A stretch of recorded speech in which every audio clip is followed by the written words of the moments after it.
Assalamualaikum warahmatullahi wabarakatuh. Halo teman-teman semuanya, kembali lagi bersama saya di Tradar SSD. Yang dimana pada kesempatan kali ini saya akan updatekan kembali ya untuk update analisa persiapan kita minggu depan di khususnya hari Senin, tanggal tanggal 29 ya.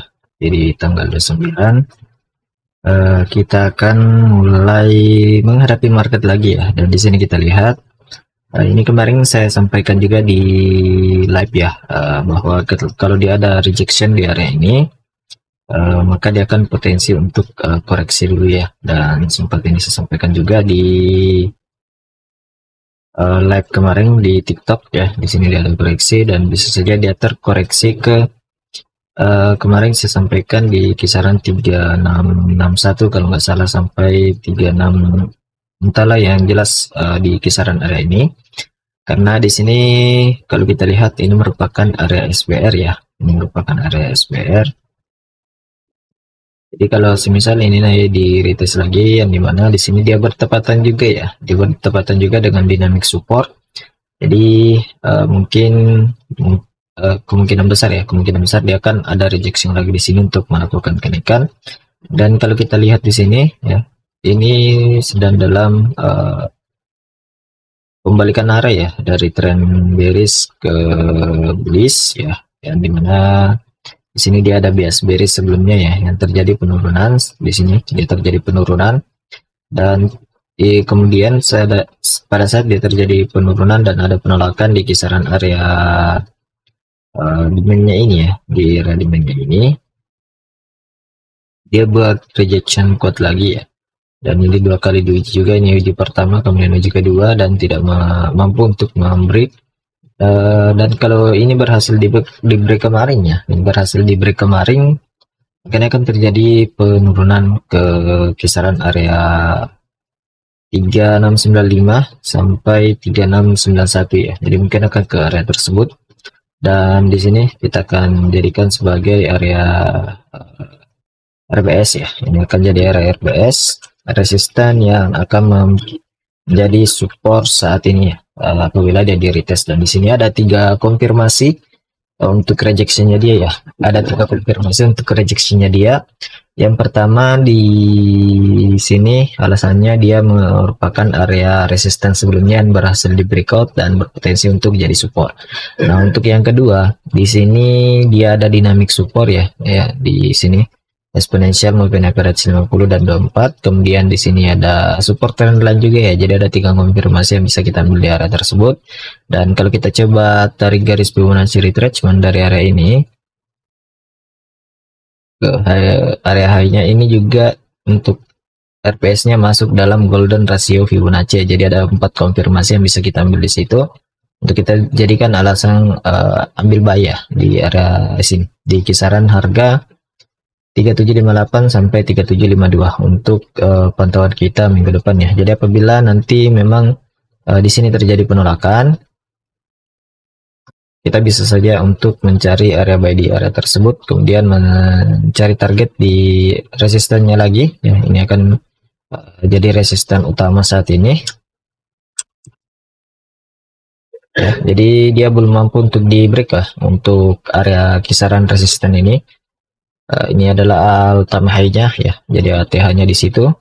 Jadi apabila nanti ada penolakan di sini, ada kemungkinan minggu depan akan terjadi kenaikan ya. Jadi akan terjadi kenaikan. Dan minggu depan juga ada news Pangterol yang akan rilis ya. Untuk informasi newsnya nanti saya akan bagikan di grup Telegram. Jadi buat teman-teman semua yang belum bergabung ke grup Telegram, silahkan bergabung melalui link yang saya sediakan di deskripsi video. Nah, kita lanjut lagi ya.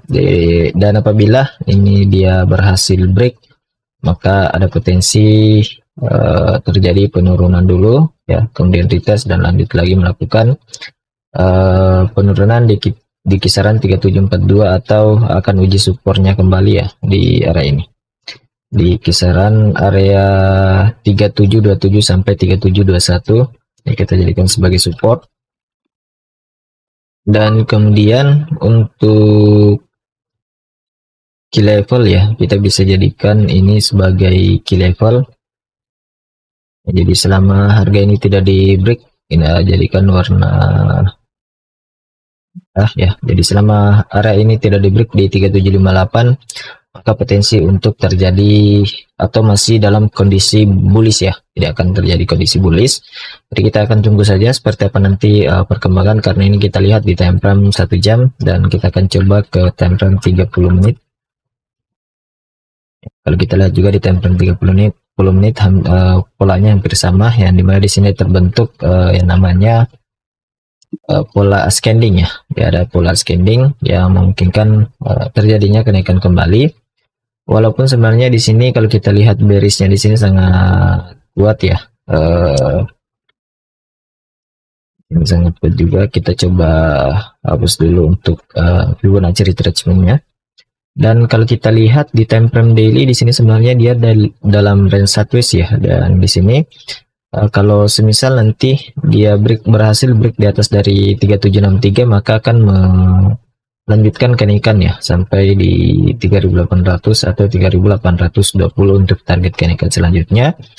Namun support penting yang harus diperhatikan nanti di 3735. Jadi apabila ini nanti close candle daily-nya di hari Senin di bawah dari 3735, maka potensi besar dia akan break dari support dan melanjutkan penurunan di kisaran area, kita bisa tandain di sini, di kisaran area 3689 sampai 3684 ya, sebagai area RBS juga. Di sini ada RBS di time frame daily, yang dimana dia adalah resistance sebelumnya yang bisa jadi support apabila dia berhasil break dari support time frame 4 jamnya atau 1 jamnya di area ini. Jadi itu yang harus kita perhatikan untuk pergerakan minggu depan ya. Nanti saya akan updatekan lagi di grup Telegram, jadi buat teman-teman semuanya silahkan bergabung saja. Nanti kalian akan dapatkan beberapa informasi-informasi menarik lainnya juga di area tersebut. Jadi untuk sementara mungkin seperti ini dulu pantauan saya di SAUSD ya. Untuk sementara nanti saya akan updatekan lagi apabila memang sudah terbentuk pergerakan dari SAUSD sendiri, yang dimana yang harus kita waspadai juga ada dua ya, antara terjadinya gap up dan terjadi gap down. Jadi nanti akan saya updatekan di grup Telegram. Sekarang kita akan lihat juga indeks dolar. Kita masuk di indeks dolar. Untuk indeks dolar sendiri kalau kita lihat di time frame 4 jam saat ini gagal terjadinya di time frame satunya gagal terjadinya namanya bullish continuation ya. Di sini kita akan hapus semua dulu. Kalau kita lihat di sini juga indeks dolar lagi berada di support dinamik ya, dia lagi berada di support dinamik. Namun kalau kita lihat di time frame 4 jam ini ada bearish engulfing, dan kemudian kita bisa pantau area ini sebagai area RBS-nya. Di area bawah sini juga ada poin penting yang harus diperhatikan dan bertepatan di dynamic support ya. Jadi untuk indeks dolar sendiri selama harga tertahan di atas dari dua area ini di kisaran 9808 sampai 9798, maka kenaikan juga masih ada. Dan juga di area apabila ini berhasil di break, dia harus uji lagi di sini di 97,88 dan 9776 ya. Jadi selama dia bertahan di atas dua area ini, maka indeks dolar masih memiliki potensi untuk terjadinya kenaikan, ataupun kalau dia berhasil break di sini maka akan terjadi koreksi lagi ya. Jadi itu yang harus diperhatikan juga untuk pergerakannya. Dan kalau kita tarik Fibonacci retracement,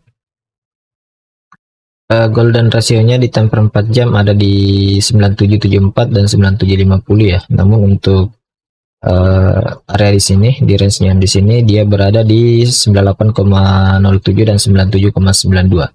Jadi seperti itu ya untuk sementara pantauannya. Apabila di indeks dolar masih terus terjadi penguatan, memungkinkan untuk melanjutkan kenaikan ke 98,84 ya. Jadi itu untuk pantauan kita. Jadi kalau dia ingin terjadi penurunan lagi, dia harus break di bawah dari sini dan lanjut menguji di kisaran, kita tandain juga di kisaran 9754 dan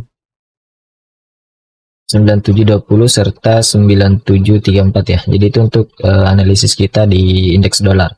Jadi mungkin seperti itu saja untuk sementara saat ini analisa saya mengenai indeks dolar dan ISG persiapan kita minggu depan. Sekian dari saya. Assalamualaikum warahmatullahi wabarakatuh.